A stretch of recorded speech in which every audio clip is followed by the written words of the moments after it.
Dave, thanks so much for coming in today. Great meeting you, and I'm really excited about moving ahead on both getting the elbow feeling better and also maybe some more mobility in the future. Really excited about that. Again, the elbow, three components that we need to address. We got the inflammation, we got the mobility, and then we got the strength. Inflammation, it's mildly inflamed, right? It's not terrible, it's not super swollen, but definitely there's inflammation in there. So the fix for that right now is just going to be adding ice to the routine. Again, I would do 5 to 10 minute segments, a couple times a day. If you want, be my guest if you want to do 3, 4, or 5 times a day of ice, if you can sneak that in. But what ideally for me would be a couple times a day, probably one maybe evening, post dinner, and then another one right before bed. Just getting all that day's worth of inflammation kind of flushed out. So hopefully you're starting the next day a little bit more fresh. So ice would be great. Again, resting position, straight whenever possible, not in this curled up position if we can help that. For the mobility, my favorite stretch right now for that's going to be arms straight, wrist flexed, wrist turned out, and then let that other hand kind of help give it that push. And you want to feel stretch on top of the forearm, not necessarily into the painful spot. From there, if you want to add some finger activity, be my guest. Just kind of keep it comfortable, keep it happy. Again, straight, bent, out.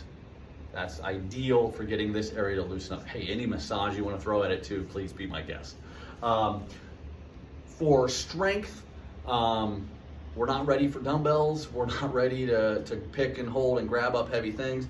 So as crazy as I want to get right now, the most load that these forearm muscles can handle without getting too angry is going to be a little rubber band, straight arm, bent wrist, and just doing rubber band extensions from there. You'll feel the forearm get fatigued.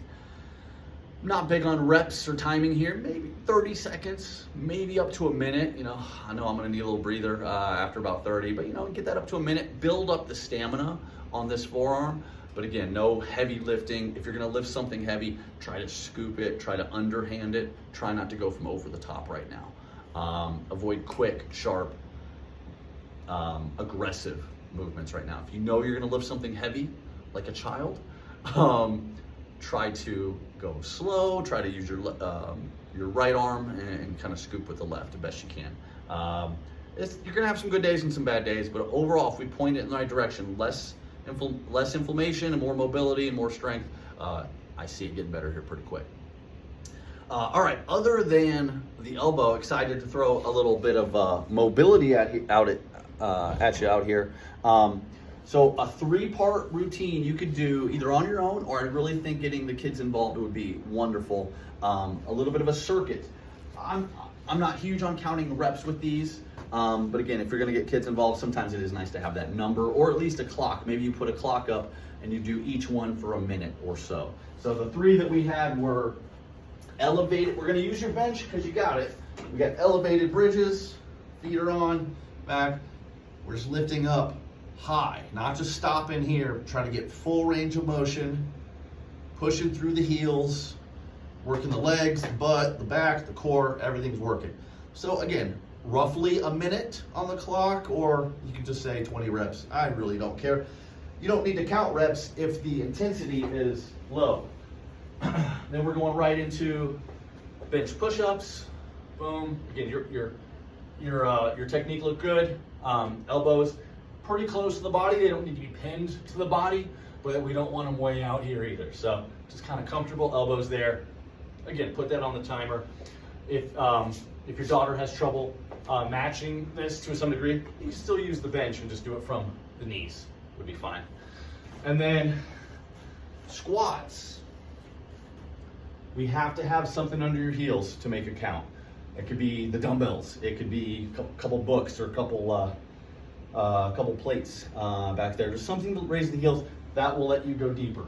All right. Without the heels, we're kind of stuck with some hip tightness.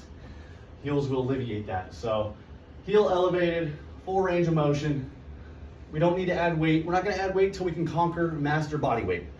So I like those three of those for 3 rounds.